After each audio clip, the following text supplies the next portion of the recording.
Hello everybody, so I am NTW and welcome to the 3D Printing Geeks channel. So this is where we basically show off the 3D printers. I have my own, which personally sucks, and my friend who also runs this channel is going to be hopefully getting his own. So right now I have mine, and this is the Vinci 1.0 regular extruder, and this is the 1.0A, because you can tell, but I don't think you can tell. It says 3D printing down here. Okay, and it's got a little door thing because it's recommended to print in ABS with the printer. And to keep ABS good, you need to keep it warm.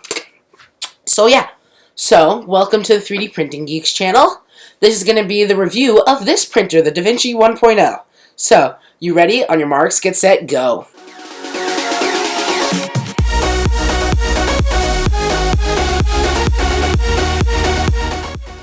Who likes that intro? Leave a comment down below if you like the intro. That's the intro for this channel right now. There will eventually be a new one when I feel like making a new one, or when Guy feels like making a new one. But yeah, so let's get started. So the there's like two or three things that I'm talking about here. I'm going to be talking about the pros and cons of this printer. It's mostly cons. And should you buy it? So let's get started with why it's not on. So, this printer is very susceptible to breaking. So far, I have had this printer since the middle of December. And I'll tell you, it's been a hell of a ride. So, I had this printer working for about 2 weeks. And then I tried to print with this PLA cart thing that I have. And it completely messed up my hot end. So it was clicking, I got clogged, the nozzle got clogged, so I unclogged the nozzle, I got rid of all the filament inside, I cleaned the drive gears, and then it wouldn't heat up. So I worked through a long time with tech support. After like a month later, they respond back to me, they're like, okay, we'll send you a new nozzle, which they did, which is the one that's in my printer right now. They sent me a new nozzle. I put it in, plug everything in, it still doesn't work. So then we try again. Meanwhile, it's like the middle of February, and I finally got this printer back running. They sent me a new main board. That's the motherboard, basically. It's like this huge board that has like 20 connectors going into it. It's got the connector for the LCD panel up here, and yeah. So it is very susceptible to breaking. And of course, when I got this motherboard, the board either got jarred in shipping, which is usual for FedEx, or they screwed up when they sent me the new board, because I'm pretty sure I'm not going to break a main board from the back of my printer. Seriously. Okay. So, I'm sending the board back tomorrow, but in this video, hopefully I will have the printer working. Yay. So, another con. So, another con is this. This is an XYZPrinting Vinci cartridge. So unlike a regular spool of filament, which is this is also the spool of filament, but this is a regular spool of filament. This is pretty much empty. The way that these cartridges work is they are like your inkjet printers. Yes, they have a chip on the bottom right here.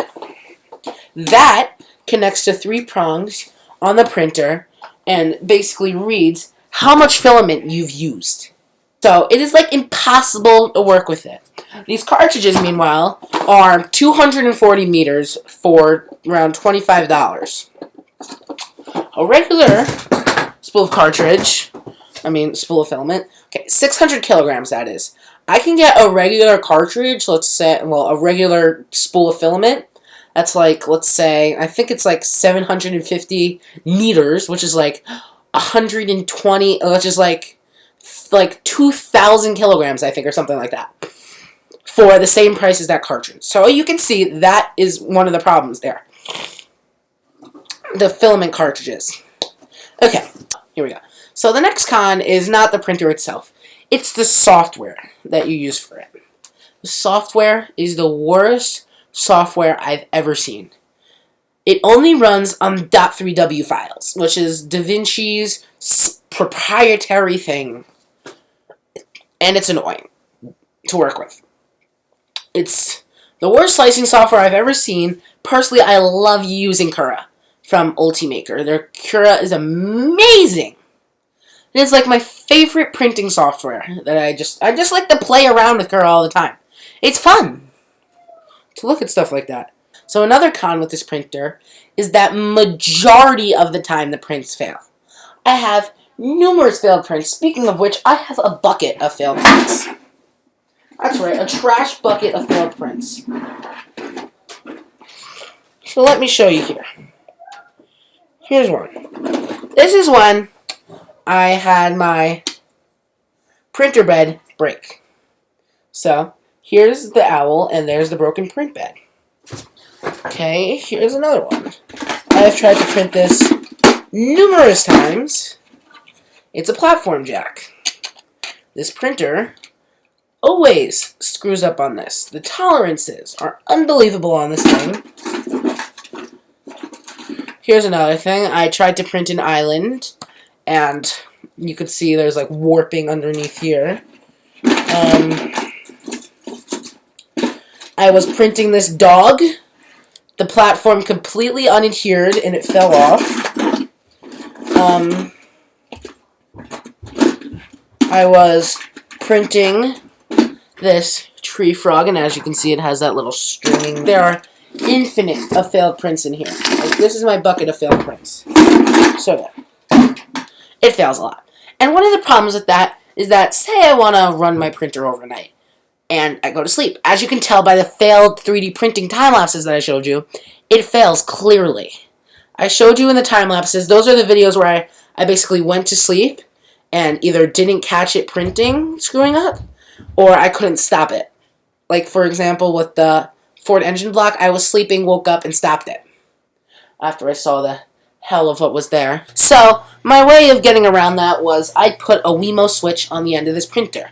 So basically, if it fails, I can go to my Wemo app, turn it off. Let's see. No, I left the printer off. Alright. Yeah. So, I can tell you what the problem is with the printer. So, the Y end stop connection broke, basically, when they sent me the new board. And I have to get a new end stop. I need to get a new board because of that. So, I'm sending my board back to them. They're in Pomona, California, or Pomona. I don't know how to say it. And they're gonna send me a new one, and then I need to connect every single connector back in. It's horrible. This printer it's loud.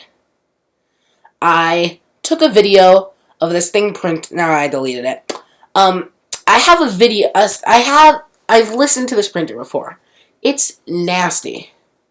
It's loud, really loud. I can hear this a floor up. Through the floor, I can hear it. And it's really loud. They're like, oh, that's the regular sounds. And I'm like, really? Because it sounds like it's struggling. I'm like, no, that's the regular sounds. I'm like, oh, how kind.